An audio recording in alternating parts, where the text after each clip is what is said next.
Penyelenggaraan retret kepala daerah di Magelang dilaporkan ke KPK pada Jumat 28 Februari lalu. Kini KPK menindaklanjuti laporan terkait adanya dugaan korupsi dalam pelaksanaan kegiatan tersebut. Dikutip dari Tribunnews.com, hal itu disampaikan juru bicara KPK Tessa Mardika Sugiarto pada Senin 3 Februari.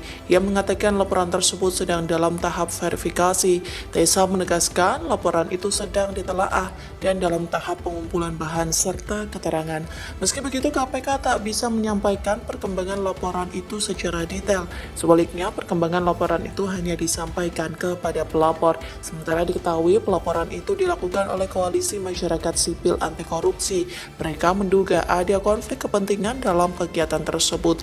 Hal itu disampaikan dosen Hukum Tata Negara Universitas Andalas Ferry Amsari yang mewakili koalisi. Dia mengatakan Download Tribun X sekarang, menghadirkan lokal menjadi Indonesia.